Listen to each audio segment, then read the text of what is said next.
Welcome to Leader to Leader. I'm Susan Spears, your host from the Fredericksburg Regional Chamber of Commerce.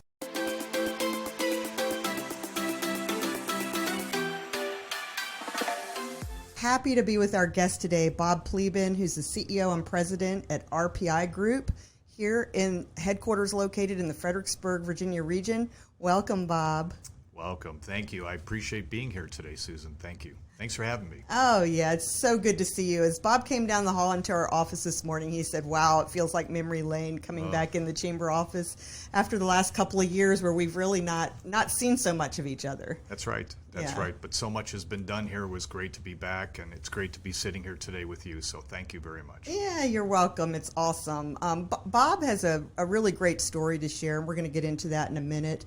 He'll tell you probably a little bit more about RPI Group. They do cybersecurity, systems engineering, and R&D to DoD and commercial markets. But they've been around for almost 21 years. Right now we're sitting together in April of 2022 when you're listening to this, and he founded RPI Group really in his kitchen in June of 2001. True. Yep. And I still remember when you came into the chamber office. Every now and then we reminisce on this. I was working here in the office. I don't know what year it was, but I remember you coming in and sitting down with me and asking me a lot of questions for an hour or so, and then joining the chamber. Yeah. And being involved ever since then. You know, we've known each other through various community activities as well as Chamber of Commerce stuff in that time. When I looked up your bio, I learned that you had a bachelor's degree in communications and mass media from Cleveland State University. Cleveland State University, that's so right. That's part of the story. Yeah, I did not know that about you. The master's degree in information systems from American University sounds a little bit more like you. But okay. The you I know today. But anyhow, let's just dig right in and talk about it, because the first statement on your website about you says Robert Bob Pleban came out of the U.S. Navy after 16 years of service, and he joined a large defense contracting company. And then it continues to tell his story. So I'd like to hear more of that from you. Wherever you want to start, share some of your story, please. Sure. So I'm a Cleveland boy, born and bred, suburbs of, that type of thing. Went to high school in the suburbs of Cleveland, Parma to be specific, if anyone actually knows where that is, the south of Cleveland. And then I went to Cleveland State, which is right downtown. It's an urban school, CSU. We used to call it Concrete and Steel University. There wasn't much grass. It's a tight urban school. Okay. But I was recruited to swim, which was kind of cool. I swam for high school, which was good. It was a good sport to be part of. And then I got recruited to swim for Cleveland State swim team. They're a D1 school, lower tier D1, but D1 nonetheless. And phenomenal brand new pool. It's like an indoor lake, 25 yards by 50 meters. It's huge. And a very storied coach at the time, Bob Busby, was the coach. He was almost an Olympian in his time, just a phenomenal, larger-than-life kind of coach. So I went in there.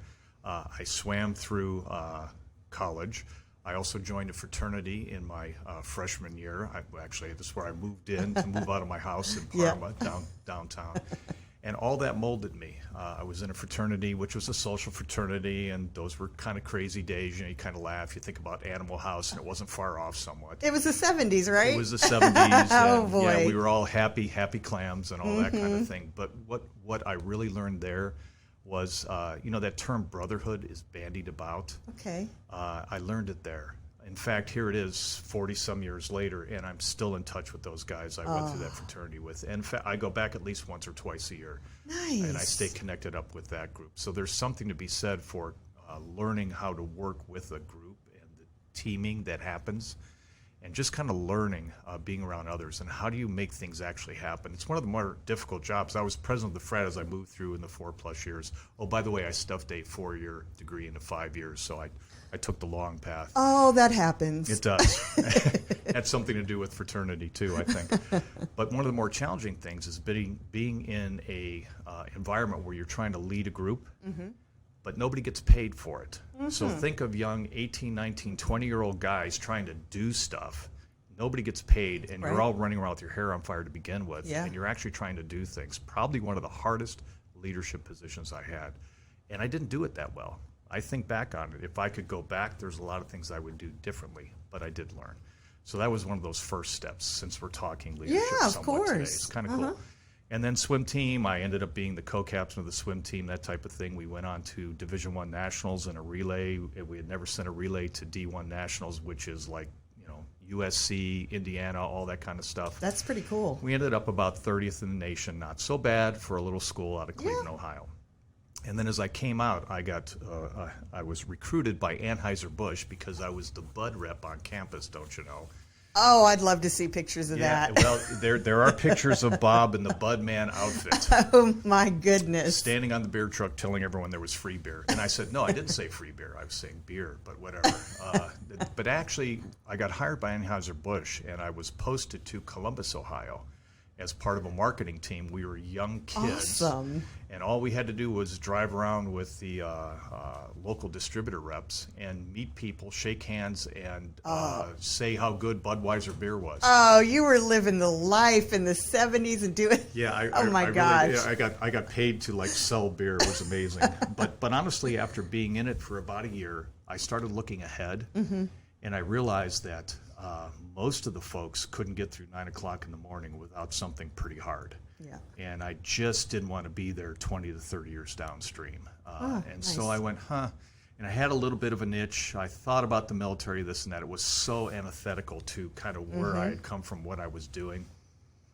But I went in and I took the test, and they offered me aviation, and I went, okay, sure. And then they went, your eyes are a little off, so you'd be a backseater. I go, what's that? It's like, oh, you're a naval flight officer. And depending on the aircraft, you kind of sit in the back. You're the guy in the back, kind of like Goose, in Maverick and Top Gun. Yes. So I was Goose. You know what happens to him. So I had a niche.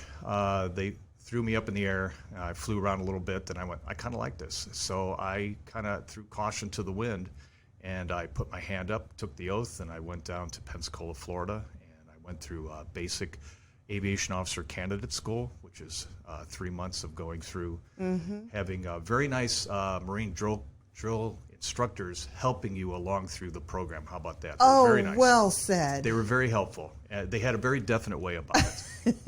So long story short, I made it through that. And then I began a Navy career, and I was picked to be in P-3s, which is a patrol aircraft, anti-submarine warfare reconnaissance. I did that for my entire naval career. I started out in California, flew mostly in the Pacific.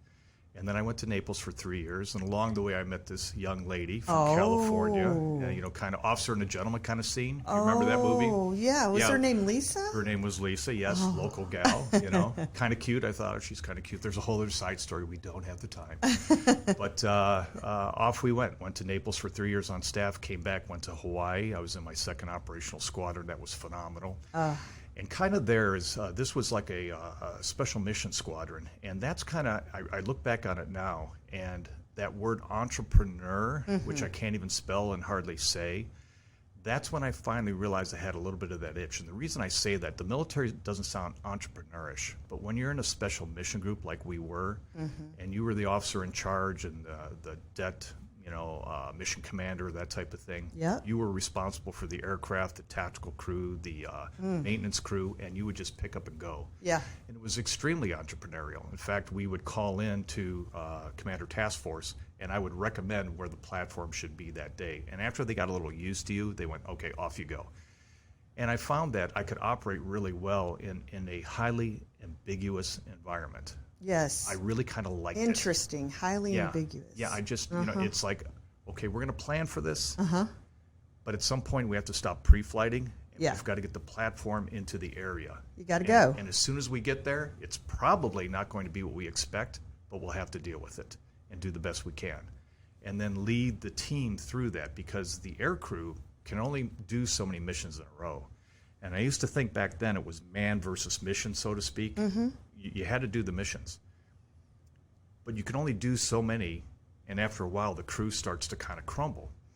And then you've got to give them space to recover so you can go back out and do the mission again. And this comes back around in RPI in later days. But I learned so much in those days, and I enjoyed it. It's taxing, I can tell you that. But I really did kind of thrive in that environment. So that was Navy, and I went through. But along the way, in those operational squadrons and such, I came back to California. And I started to realize I was getting hit by a medical situation. And without getting into detail, it kind of took me out. I fought it for a while, but I lost my flight status. And back at that time, which was when the Soviet Union became Russia, our friends like they are now, right? Of course. But yeah, edit that out. But the point is that I was out of my lane. I could no longer fly, and they told me this is not the time because they were drawing numbers down. This is not the time to have anything, not even a hangnail. Nothing could be wrong with you. Oh, wow. So I knew I couldn't come back up as an aviator. Yeah. And I looked around maybe to change my designator. I was a naval flight officer, and I had an intelligence or intel subspecialty. So I asked if I could be transferred to Navy Intel, and they sent me to Suitland, Maryland, here in D.C., and we moved all the way across from California to Waldorf, Maryland. Oh, Waldorf. Yep. And let's go. Yeah, and our first child was now 2 years old, our son Joe. Uh-huh. And then we had 2 daughters there, and I spent 3 years at Navy Intel. But I was a little too senior to transfer to be an Intel guy. And they said, you should have come to us when you were younger. Well, that wasn't I didn't choose this. So there it was. We moved over, and it was evident to me that my time in the Navy was going to be done. I could no longer promote, and it was time, at that time, you either moved up or you moved out. And I didn't push for a medical. It was just where things were. So I came out. I was fully retired with just less months of service, and I had all the benefits, but they had an early retire at 15 years, so I came out just shy of 16. Okay. It's not what I wanted to do, honestly. I wanted to press on, but it was evident it was time to come out. So I did. And now I went, what do I do now? So I went to work, which was pretty easy for a large defense contractor in the area. That's what I know. That's what my background is. And what were you doing there? Like in layman's terms, because I don't understand some of these. Yeah, very, very hard. I would show up on the government site, and I would do the work I was assigned. How about that? That sounds good, yeah. Does that help? It's classified work, and it kind of dealt with all the stuff, my background and intelligence and that type of thing. But it was good, and I felt I was doing something. But after 3 years of doing it, I thought, I've been part of nothing but large companies. Yes. I think I'd like to try something else. And there was a guy in Waldorf that was in our church, and he had a small defense contracted company. It was just him and a little bit of work. And he said, hey, you want to come in with me? So I jumped in with him, and we built it probably up to about maybe 3 to 4 mil gross over a couple of years. And I was with him for 3 years. I was his VP and COO, and that was all good. I learned a lot.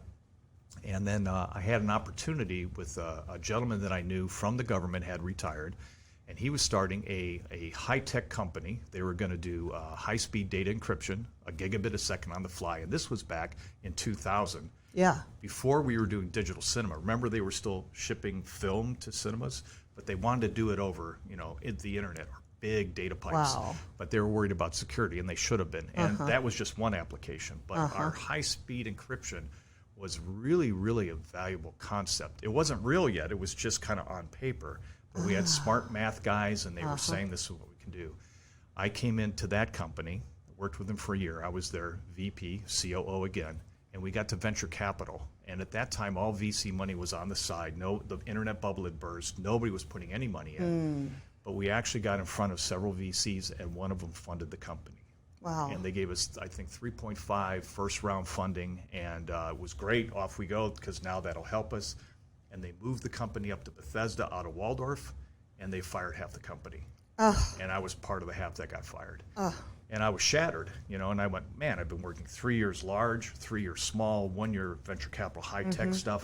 What do I do now? And this little quiet voice went, well, you could do your own thing, Yeah. You could start your own company. And back came that entrepreneur word. Can I actually do this? And my thought at the time was, I don't want to get to the rocking chair, if I ever get there, and think, I wonder what would have happened if I would have taken that shot. I wonder what would have happened if I would have started a company. I don't know if I could do this, but I want to try. And here's the funny story, because we tell it at the company as well. I wrote an $800 check to incorporate. I didn't tell my wife, Lisa, because I knew if I asked her, she would say, what are you thinking? You're not even employed. Why would you start a company with no money? So I just did it. And then I kind of came back around and just started working. And then I told her, and she said, okay, well then we can give it a shot. So Lisa was employee number 2, and it just kind of helped. And I just went out there. I used to say with Bob's Tin Cup up and down I-95, looking for work, But But I had a network that I had built over time, and I just went back to it and said, how can I help? How can I help? And honestly, I learned I could not have come out of the Navy and started a company. I needed to be in a large for 3 years, a small for 3 years, a high-tech environment like that for a year to kind of burn into me what I might need. I still needed to learn a lot, but I couldn't have done it right away. So I needed each one of those steps. And for a while I was bothered I did all that. And then I went, wow, that was exactly the runway I needed to help me get to the point to start my own. But then honestly, I figured I'd be 3, 4, 5 years at the most, and then I wouldn't make it. And then I'd be back working for Lockheed or some other good large company out there, and you know who you are. But that's what I would do. But at least I'd give it a shot. And then year by year, we just kind of kept growing and hanging on to it and this and that. But then it was evident we were looking to move out of Waldorf. Things were changing, and we were thinking of going back to California. But good friends of ours in the neighborhood were moving to Fredericksburg. Oh, and that's not too far away from some military bases in Washington D.C., right? It's not. But I thought we were going to go back to California, take the kids, move to Beverly, and off we go. But they were going to Fredericksburg, and I thought, Fredericksburg? Oh, well, where is this? And so we came out to the area. Very long story short, kind of fell in love with it, and it worked out really well. We ended up moving here and getting our kids into Fredericksburg Christian locally. Yeah. The school was what we wanted. The area was what we wanted, and all the rest. And we just planted. We've been here since. So it's worked out really well. If I would have went to California, I probably would have had to walk away from the company, because everything that I was doing at the time was locally based in the D.C. region. So I couldn't have taken it with me. It wouldn't have worked. Yeah, there's some real unique features of, being here. Absolutely. So it's worked out well, and here we are 20 years later. How's that? How's that for a story? Well, yeah, it's pretty awesome. But then there's also the story from the beginning of that to where you are today. Maybe you can summarize that. Well, because that ties into you as a leader as well, because you're leading it. Yes, and so the challenge I think for me is I had a lot of opportunities, especially in the beginning, Waldorf, even coming out here in Fredericksburg, to grow the company really, really fast. And we're services, which means it's people. We don't build product yet, but it might be coming. But it's services. And I had been in large and that type of thing. And sometimes in defense industry, you put as many people in as many seats as possible, and you just keep cranking. And it's numbers. And numbers are important. You have to make a profit. It has to be viable and all the rest. But what I didn't want to do is build another company where I'm just cranking people through, and they're there to make my profit because I own the company. I wanted to really try something where we really did take care of people, and that meant something. And I love it. And we thought about what are the ways without, making it not profitable, but really taking care of people so that what do? If we do that, will they take care of the customer? And the answer is yes. It's almost not secret sauce or some big mysterious thing. If you really do, day by day, take care of your folks and get all the administrative stuff and all those things off their back and show that you really do care who they are, you know their names, you care about them, they can then focus on taking really good care of that customer and do it day after day after day. And it sounds like pablum, but if you just keep coming back to it, and that's what's made the difference. Because really, if I was thinking about how many dollars I could get, we wouldn't be talking today. I'd be long gone. I'd have sold this in 10 years and just made it through. But we were always interested in building and growing one step at a time and really taking good care of folks. So that's kind of the story of what got us here. Because, we could be larger by now. In fact, I've had people tell me, well, you've been in business 20 years. You only have, 67 people now? You should be in the hundreds. We'll get there. But it's your choice, as you just said. We'll get there at the right speed, and but along the way, we'll take care of great folks, and those great folks will take care of great customers, and we'll do it again and again and again. Now, do we do it right every day? No. Do we say everything right all the time? No. But we do come back to it every single day. So it's reflected now in our core values. It's on the website.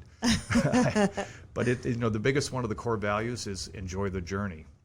And that's what we're trying to do. Because if you think about it, any of us in our life of work, it's a chapter. It opens and it closes. All chapters open and close, even in life itself. And in the chapter of being in our company, however long someone might be with us, we want it to be the best experience they have. Yes, we have to do our work. We can't walk away from that. But that's been our mantra, and it's worked out really well for us. Yeah, it's really cool to say, enjoy it. And with that enjoyment, there's going to be moments. So it's the long journey of enjoyment. There are going to be stressful times. There's going to be moments of deadlines that are really hard, or short staffing, supply chain, any of the things that are affecting business and different things right now. It's always something. Yes. And different degrees of that that just are things that we have to manage and push through. But if we're enjoying it and working as a team, we can kind of get there, right? We can. Yeah. It doesn't mean that from time to time you have to make very hard decisions on personnel, which is a people issue. And sometimes as companies grow, things change, positions change, all the rest of that. It's very, very challenging. And, heck, I'm the softy in the business, and they know that, but the point is we'll do everything we can to make things work. But sometimes you have to make really hard decisions. And that's probably one of the hardest things for me in a leadership position, is to do everything I can to preserve where we are or positions. And if we can't, then do everything we can to help a very soft, good landing. Right. And then move on from there. Because it doesn't work out all the time. I wish it did, but we know it doesn't. Staffs change, things change, environments change. COVID throws things at all of us. But those are some of the hardest things, is to, what I would say, is lead through that each and every day. And it can be hard, but it is rewarding. It is. That'll make me ask you at least one leadership-y question officially, which would be about your particular leadership style. To some people, that's not hard. That's not a hard part. Everybody's different, you know. Is probably your style's probably different today than it may have been, or perhaps it's not. Like, how would you describe your style as a leader? Ooh, I don't know if there's a particular style, other than just really trying to get to know our people and know who they are. There's a video, it's kind of funny, that our human capital director, Jacqueline Brookins, and I think you've met Jacqueline, was phenomenal. She made a video, we have a couple up on the website, and it says, "Our president knows every person by name," and we laugh, and JB, I'm so sorry I'm saying this, but it's like, but as you grow, you can't do that. Yes. I mean, you can't get to know everyone as you grow. So then you have to really build that next management layer that buys into what you're trying to do. Yes, and then they lead. So you lead them, and then they lead. And if you really do stack up from there, then you have to build that next level, and they lead. Because I've been told that if you really take care of people, Bob, that's all great. You're not trying to build a body shop of services. We get that. But if you get too big, you're going to have to walk away from it. And I've always said, bring it. Just bring it. Because we'll train the next level, and we'll go from there. And so far, okay, we haven't taken over the world, nor do we intend to. But it works, and it can work. And again, don't always say or do the right thing. You try, but you just keep coming back to it. So I think that's the thing, is you train up, you lead the group that you're responsible for. You make them be part of that. Do they buy in? Is it something worth buying in? They've got to make that decision. I can't force that on anyone. But if it feels right and it resonates, they become part of that, then they lead from there. And then it's a total group leadership approach, which seems to make sense to me. So you've described collaboration and empowering others.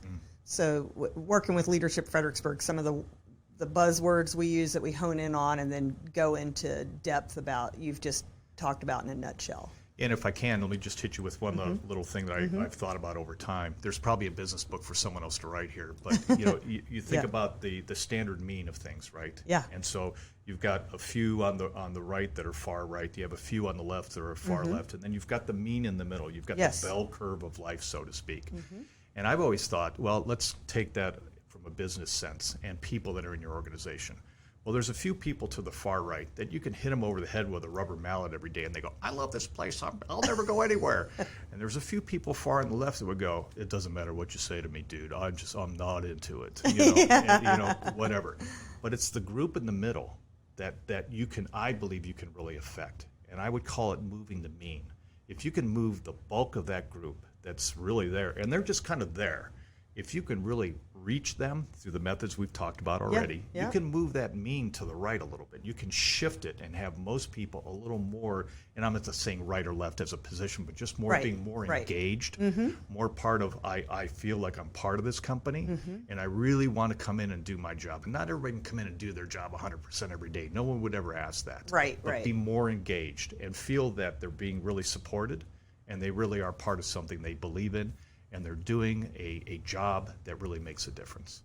And that's what we work on. So hopefully that makes some sense. It makes a lot of sense. And I'm sitting here just remembering how much I enjoy talking to you and being around you. You're just one of my favorite people. You're so positive, and nice. I know. I just edit that last part. We're about to wind it up. We're already hitting our time. I just feel, I learned a lot about you today that I didn't know. One of the most recent interviews I did was with Megan Shepard, who's the COO over at Simventions, another federal contractor in the region. Did you know that she was a swimmer too? I did not know that. Yeah. So all right, Megan. She talked about. So I was thinking that when you were talking about it, I said this is so interesting, and she has a lot of lessons and pieces of her journey that came from that as well. Sure. Yeah. So it's pretty neat, to learn that about both of you. Super. And then another recent guest I had was Rick Yost from Fredericksburg Christian School, and you mentioned sending your kids there. So it's just an interesting community we have here. That's the brothers from a different mother, Rick and I. Yes, that's true. Yeah. Wonderful person. Fantastic guy. Anyhow, as we wind down, do you have a favorite motto or saying or anything you'd like to share? So you asked me that before we started, and there's probably a lot that fill my head, but the one that we talked about briefly was, this too shall pass. And whenever it's challenging in a leadership position to where it just is not going well or right, and we've all had this, especially COVID, we can all think of things personally or whatever, is to just try to remain calm in the storm, which I honestly, it's hard for me to do, but the things that I've gone through in life, whether I've been in the Navy or even swimming before that, you're coming up to the block, Megan, now I know, would appreciate this, but just to really stay as calm as possible in a leadership position while it's going crazy all around allows you a chance to think and kind of take a breath and then just deal with it the best you possibly can, because you've inculcated yourself with a lot of things to get to that point, whatever's coming. And boy, I'm knocking on wood because I don't want anything else to come right now. There's always something, it seems, is around the corner. You're either in a crisis, recovering, or getting ready to go into one. But truthfully, it will pass. It will pass. And we just need to kind of remember that as we move through the best that we can. And I say this in slight fear, like what's coming. But we've made it through a lot of things. But you don't make it through by yourself. It's always a group. It's a team. It's a group effort. Life is a group effort, in truth. Yes. And we make it through together. And so that's what I would say. Well, thank you for that. Yay. And thanks for sharing so much with us today. It's really great to spend time with you and to hear more about your journey. I hope to have you back, and we can talk more. Thank you. One of our big topics this year in the Chamber has been civility, and I've had some of the shows here where we've just kind of taken a deeper dive into just what does that mean to us. So maybe at some point I can get you back in here and bend your ear on some thoughts around that or another topic. Sounds great. Thank you. Thank you. Again, Bob Pleban, who is the CEO and president of RPI Group, headquartered here in the Fredericksburg, Virginia region. It was a delight to have you with us today here on Leader to Leader. I am Susan Spears, and if you have not already subscribed to the Chamber's We Are Business podcast, go ahead and do so, and now you'll know when new episodes arrive. And thank you so much for listening today, and we'll see you next time.